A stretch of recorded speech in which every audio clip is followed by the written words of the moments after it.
Have you ever felt a chill run down your spine when you're utterly alone, as though unseen eyes are watching you? Imagine the life of a man, let's call him John, who grapples with this chilling sensation every day in his own home.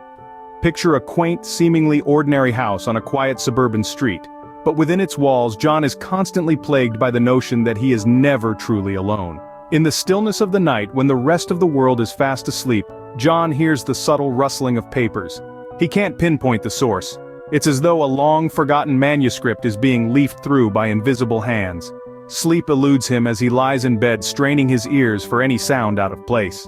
Then there's the faint creaking of a chair, a sound that echoes in the silence of his home, breaking the tranquility of his solitude. The noise is soft, almost imperceptible, but to John it's as loud as a thunderclap. Every creak sends his heart racing, his mind filled with images of a spectral figure seated in his favorite armchair. And let's not forget the inexplicable cold spots that seem to appear randomly throughout his house. One moment he's comfortably warm, and the next, a sudden chill engulfs him. It's as though he's walked into an invisible wall of ice that dissipates as quickly as it forms. The thermometer never reflects these sudden drops in temperature, but the goosebumps prickling on his skin tell a different story. As days turn into weeks, John's fear morphs into paranoia. Every shadow seems menacing, every silence deafening. His once-beloved home now feels like a haunted maze, each room potentially harboring an unseen entity. And then, one night, he decided to confront whatever was haunting him, not knowing the terror that awaited him. As the clock ticks closer to midnight, John steels himself for the confrontation, ready to face his unseen fear. But will his courage hold up against the impending horror? Only time will tell.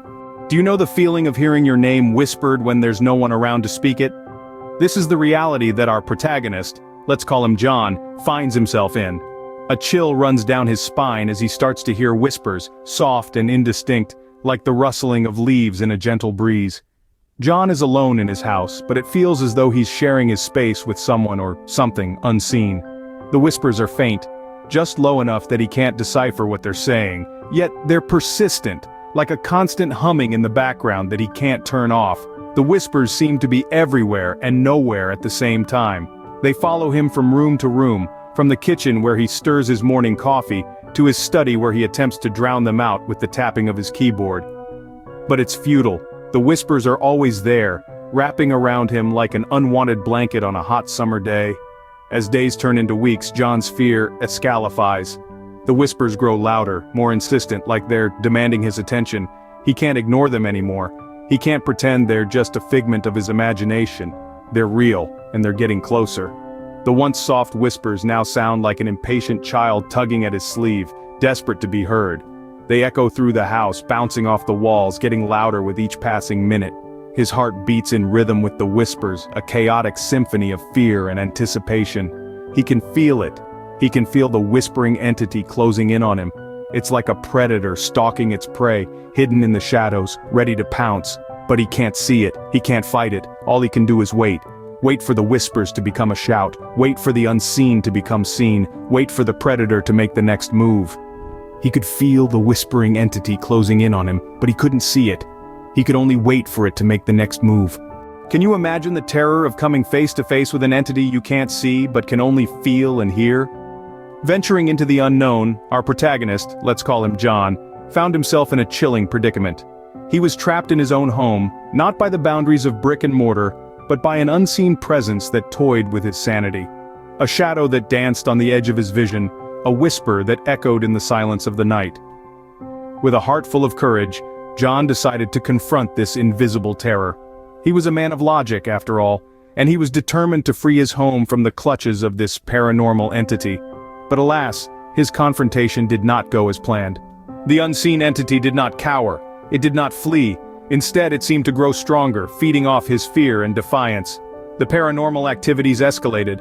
Objects started to move on their own, as if manipulated by an invisible hand. Doors would slam shut, cutting off escape routes and trapping John in a room with the unseen entity. His home became a haunted playground, where the ghostly presence reveled in his terror. The nights grew longer, and the days shorter. John's fear started to morph into an all-consuming dread. His heart would race at the slightest creak, his hands would tremble at the faintest rustle. But the worst was yet to come. One fateful night, as John sat alone in the eerie silence, he felt it. A cold touch like ice against his skin. A hand, unseen but undeniably real, rested on his shoulder. His blood turned to ice, his breath hitched in his throat.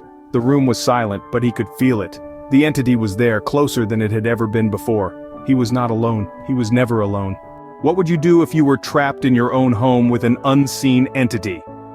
This question haunts a man living in a world of perpetual unease.